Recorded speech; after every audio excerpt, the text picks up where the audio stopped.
ओम अज्ञानतिमिरन्धस्य ज्ञानाञ्जनशलाखया चक्षुरुन्मीलितं येन तस्मै श्रीगुरुवे नमः। नमो ओम विष्णुपदाय कृष्णप्रेष्ठाय भूतले श्रीमते भक्तिवेदांत स्वामिन् इति नामिने। नमस्ते सरस्वती देवे गौरवाणी प्रचारिणे निर्विशेष शून्यवादी पाश्चात्य देशतारिणे। जय श्री कृष्ण चैतन्य प्रभु नित्यानंद श्री अद्वैत गदाधर श्रीवासदि गौर भक्तवृंद। हरे कृष्णा कृष्ण कृष्णा हरे हरे, हरे राम राम राम हरे हरे। हरे कृष्णा। सुखदेव गोस्वामी जी महाराज परीक्षित को महाराज प्रियव्रता के वंश में आने वाले जो महान राजागण हुए, पहले उन्होंने भरत महाराज के बारे में बताया, बाद में जड़ा भरत जी के बारे में बताया। तो उनकी वंशावली में जो आने वाले महान राजा हुए, जो भगवान के महान भक्त थे, जिनमें अत्याधिक श्रेष्ठ गुण थे और जिन्होंने अपने कर्मों के द्वारा अपने वंश को यशस्वी बनाया, उनके बारे में जो है वर्णन कर रहे हैं। तो महाराज गया के बारे में वो अपना वर्णन प्रारंभ रखते हैं। आगे बताते हैं महाराज गया के बारे में। तो उन्होंने ये बताया था कि महाराज गया से पृथ्वी बड़ी प्रसन्न थी। जैसे गायें अपने बछड़े को देख करके प्रसन्न होती है और प्रचुर मात्रा में दूध देती है, पृथ्वी जो है महाराज गया के अच्छे गुणों से बहुत प्रसन्न थी। इसी प्रकार हम भी अगर अच्छे गुण अपने अंदर में, सारी जनता में अगर अच्छे गुण आ जाएं, तो किसी चीज की कमी नहीं होगी। तो उनके राज्य में किसी चीज की कमी नहीं थी, ये हमने वर्णन किया था। फिर ये भी देखा था कि कैसे उन्होंने अपनी प्रजा को संतुष्ट किया था, ब्राह्मणों को भी संतुष्ट किया था।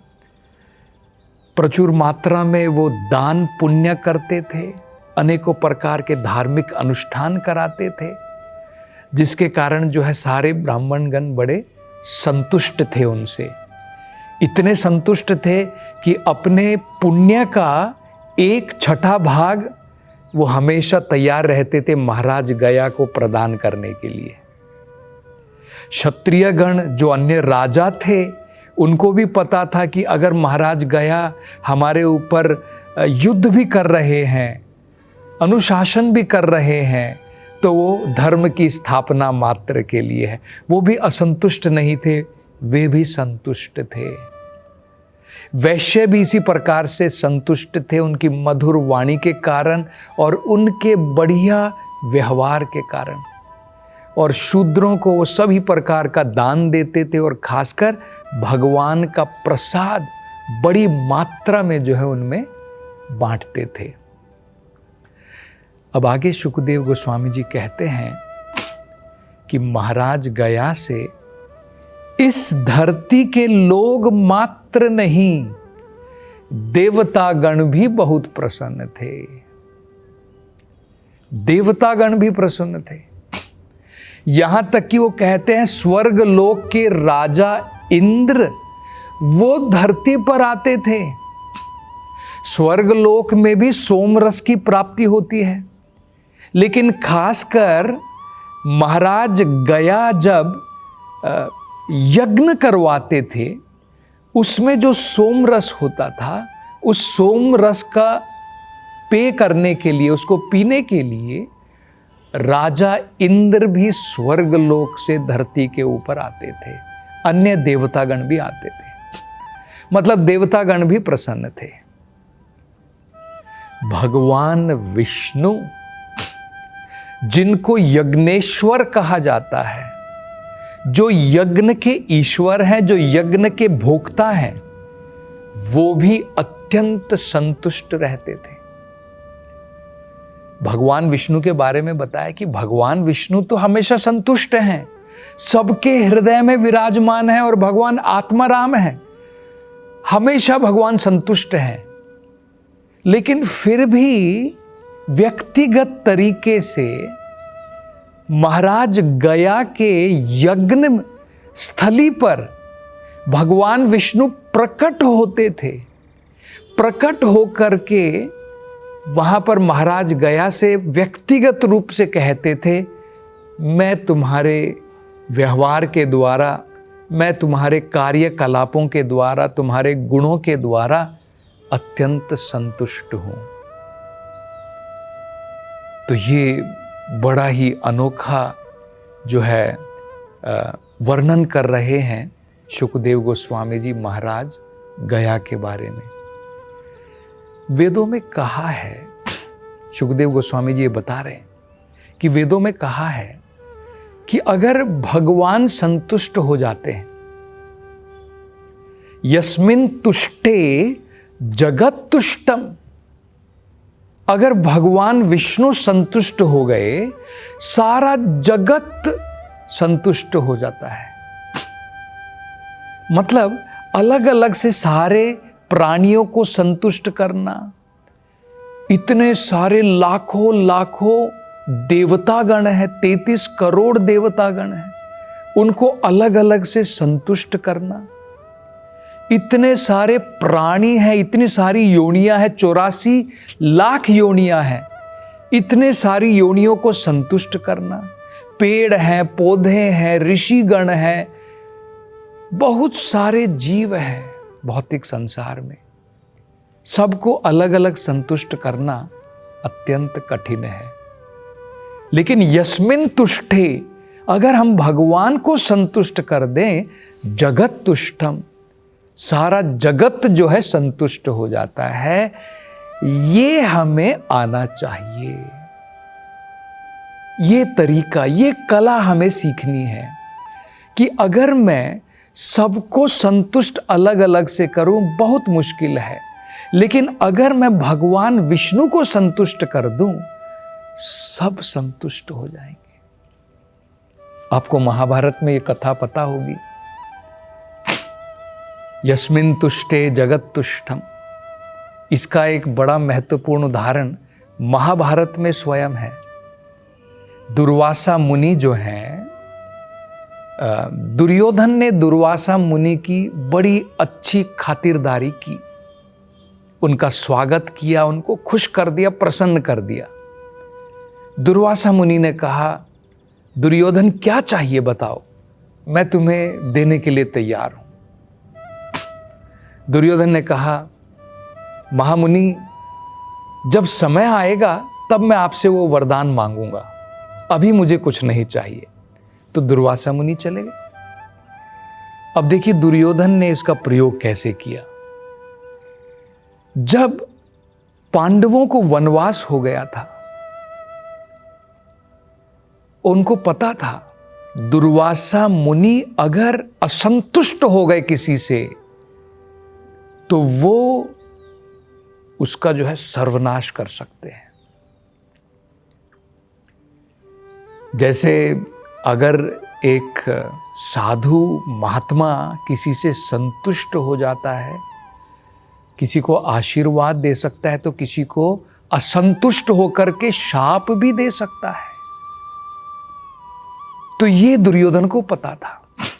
दुर्योधन को यह भी पता था कि जंगल में द्रौपदी के पास में एक पात्र है जिसे अक्षय पात्र कहते हैं। ये अक्षय पात्र के क्या गुण हैं कि जब तक द्रौपदी, जब तक बाकी लोग खाते हैं, सब कुछ प्रचुर मात्रा में ये प्रदान कर सकता है, लेकिन द्रौपदी के खाने के बाद में ये भोजन प्रदान नहीं कर सकता है। ये इस प्रकार का उनको वरदान था, एक प्रकार का पात्र प्राप्त हुआ था। तो समय आने पर उन्होंने दुर्वासा मुनि से कहा, हे महामुनि, अपने हजारों शिष्यों के साथ में आप पांडवों के एक प्रकार से गेस्ट के रूप में वहां पर जाइए, मेहमान के रूप में जाइए, और तब जाइए जब द्रौपदी ने भोजन पूर्ण कर लिया हो। तो दुर्वासा मुनि ने कहा कि तथास्तु, मैं ऐसा ही करूंगा। तो दुर्वासा मुनि ने समय देख करके, जब द्रौपदी ने भोजन कर लिया था, तब उनके घर में गए और कहा, मैं अपने 1000 शिष्यों के साथ नदी में स्नान करके वापस आ रहा हूं, हमारे लिए भगवान को भोग लगा करके 1000 शिष्यों के लिए प्रसाद प्रदान करो। अब द्रौपदी की टेंशन बढ़ गई। वो सोचने लगी, अब मैं क्या करूं, जंगल में मैं कहां से जाकर के भोजन लेकर के आऊं, मैंने तो भोजन कर लिया है, अब इस पात्र से कुछ मिलने वाला नहीं है। तो द्रौपदी क्योंकि भगवान की महान भक्त थी, भगवान के ऊपर पूर्ण रूप से निर्भर थी, वो भगवान से प्रार्थना करती कि हे भगवान, मेरी लाज बचाओ, मेरे ऊपर कृपा करो, मैं क्या करूं। तो भगवान कृष्ण प्रकट हुए। भगवान कृष्ण ने कहा, द्रौपदी जरा देखो, उस पात्र में कुछ एक आध अन्न का छोटा दाना है, अगर वो भी है तो वो प्रेम से तुम मुझे प्रदान कर दो। तो द्रौपदी ने देखा कि कुछ साग उस पात्र में अभी भी बचा हुआ था, छोटा सा साग का टुकड़ा। तो बड़े ही प्रेम के साथ ने द्रौपदी ने वो साग का टुकड़ा भगवान कृष्ण को अर्पित किया। भगवान ने उसे ग्रहण किया, और जैसे ही भगवान प्रेम से भगवान ने वो ग्रहण किया और भगवान संतुष्ट हो गए, तुरंत भगवान के पेट भरने से दुर्वासा मुनि और उनके हजारों शिष्यों का पेट भर गया, सब संतुष्ट हो गए। अब वो सोचने लगे कि भाई, अगर हम भरे पेट पांडवों के घर में जाएंगे और वहां पर वो भोजन परोसेंगे और वहां पर हम कुछ नहीं खा पाएंगे, ये हमारा बड़ा अपमान होगा, चुपचाप यहां से निकल जाओ। तो चुपचाप जो है दुर्वासा मुनि अपने शिष्यों के साथ में वहां से निकल पड़े। यस्मिन तुष्टे जगत तुष्टम, भगवान अगर संतुष्ट हो गए, सारा जगत संतुष्ट हो सकता है। पेड़ में अगर आप जड़ में पानी डाल देंगे तो पत्तों में, तनों में, सारे पेड़ में पानी का संचार हो जाता है।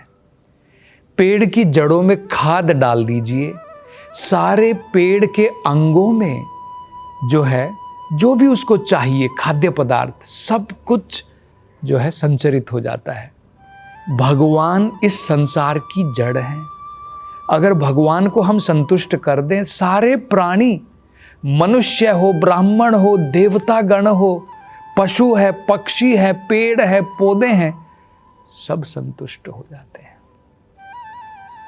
और अंत में, इस अध्याय के अंत में महाराज प्रियव्रता के एक और वंशज राजा विराज के बारे में बताते हैं कि राजा विराज में इतने महान गुण थे और वो इतने यशस्वी थे कि वो एक प्रकार से महाराज प्रियव्रता की इस वंशावली में एक डायमंड हीरे की भांति थे।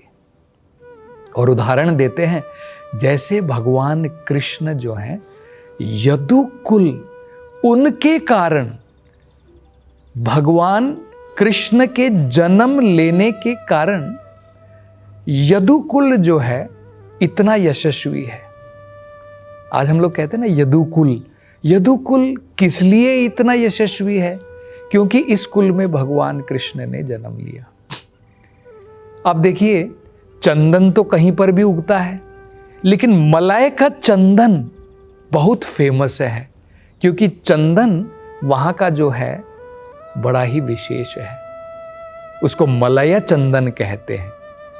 इसी प्रकार से जैसे आकाश के अंदर में बहुत सारे तारे हैं, लेकिन तारों की कौन गिनती करता है?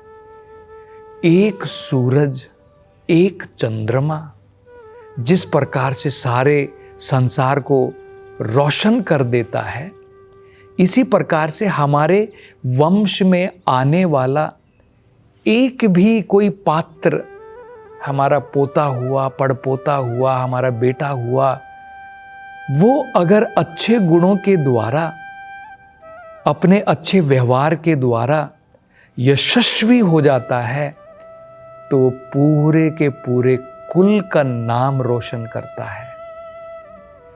तो ये तुलना की गई है महाराज विराज, जो महाराज प्रियव्रता के वंशावली में आए, कि उनके अंदर में इतने महान गुण थे, वो इतने यशस्वी थे कि जिस प्रकार से भगवान विष्णु सारे देवताओं के हीरे के बराबर हैं।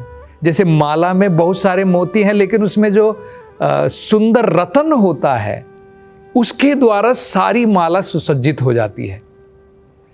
इसी प्रकार से महाराज विराज के गुणों के द्वारा सारी की सारी महाराज प्रियव्रता का वंश, ऐसे ऐसे महान राजा उसमें आए, जैसे जड़ा भरत थे, भरत महाराज थे। इनके कारण जो है पूरा प्रियव्रता महाराज का वंशावली जो है अत्यंत शुभ बताई जाती है, विख्यात बताई जाती है। ये हम भी देख सकते हैं, हमारे कुल में भी एक अगर पुत्र या एक हमारा वंशज बिगड़ जाता है, पूरे वंश का नाम खराब हो जाता है।